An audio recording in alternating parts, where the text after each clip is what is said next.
panahon, Barbie. Oo nga eh. Konti-konti traffic, pero maraming salamat dahil nakarating po ang lahat. Sana po ay magustuhan po ninyo ang pelikula namin. Yan, naku kanina nga Barbie, marami na nakwento sila JC, sila Shaki Lou, Miss Carlos, at talagang parang sinasabi, it's all about love.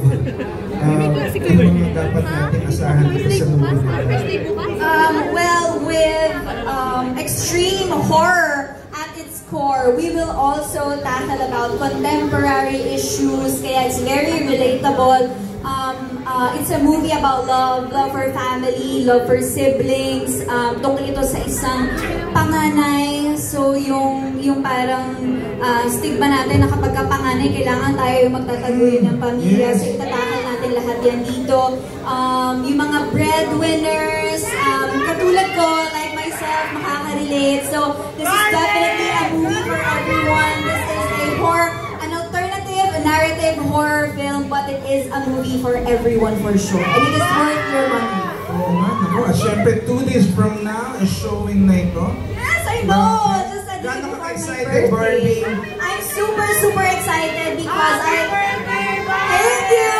Yes! Thank you so much! Napanood ko na ho ang aming pelikula and kaya ngayon, puro excitement ho ang aking nararamdaman dahil alam ko na maganda po ang pelikulang ginawa namin and I'm just so excited for all of you to finally see it for yourselves and sana po magustuhan ninyo and please do help us promote the movie. P77, spread the word, whatever you think about the movie, please do write about it on your social media accounts. Thank you! It will be the best birthday gift ever. Oo, pa-birthday niyo na kay Barbie to. Oo, pa-birthday niyo. Hindi naman obligasyon, pero maraming salamat. Again, Barbie, congrats in advance. Yes, opo. Actually, if I can just say, our brilliant director and a good friend of mine is also here. The new generation thriller maker, Eric Cabrido, is here. Please join us. Yes. And of course, syempre Barbie, tinawag mo na si Derek, tawagan na rin natin ang iba pang cast ng P77 ng stage for group photo.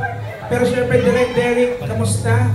Okay naman po. Maraming salamat sa pagpunta sa aming premiere night at pagsuporta po sa aming pelikula.